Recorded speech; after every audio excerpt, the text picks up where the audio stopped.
horyaalka dalkeena Soomaaliya oo gabagaba ku dhaweeya si xiiso leh waxa uu uga soconayaa garoonka jaamacadaha ee magaalada Muqdisho.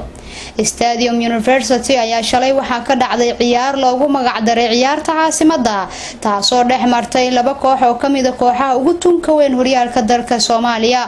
Kooxahaasi ayaa waxa ay kaliyiin kooxda LLBB Jayo oo aan laga badin tan iyo intuu markii uu bilowday horyaalka iyo kooxda kaalinta labaad ku jirta ee Hegan.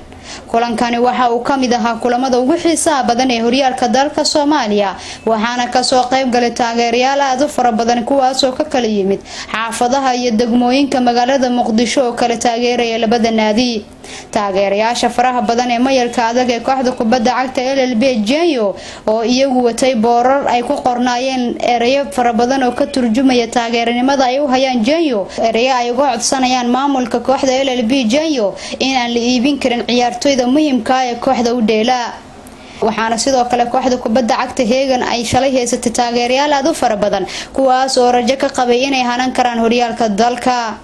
kooxda Hegan oo iyadu rajo weyn ka qabtay inay hanato horyaalka hadii ay hananeenna ay ku cariiriso dhibcaha ay ku qaadayso kooxda Elman horyaalka oo iyadu hogaaminayso ayaa shalay guul darro xun kala kulantay dhigeeda Jayo.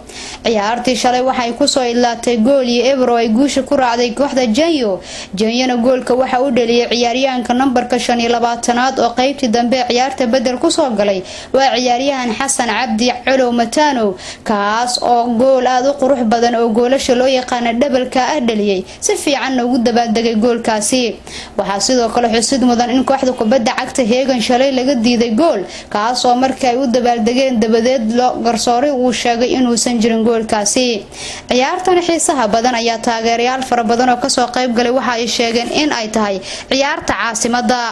horyaalka dalka Soomaaliya oo gabagaba ku dhaweeya waxa hogaaminaysa kooxda kubadda cagta Elman oo horay sanadkii hore ugu guuleysatay koobkan waxa ay ku leedahay 26 dhibcood waxaana kaalinta labaad shalay soo cariirsaday LLBB Jayo oo iyadu 19 dhibcood leh waxaana 19 dhibcood leh kooxdii shalay ay ka badisay Hegan waxaase ay LLB Jayo kaalinta labaad ku gashay goolalin. Banaadir ayaa kaalinta afraad ku jirta kooxda kubadda cagta Porto iyo sidoo kale Horseed kaalimaha shanaad iyo lixaad ay ku kala jiraan waxaana ugu hooseeya kooxda Saxafi Hotel iyo sidoo kale Badbaado oo iyaguna kulan leh.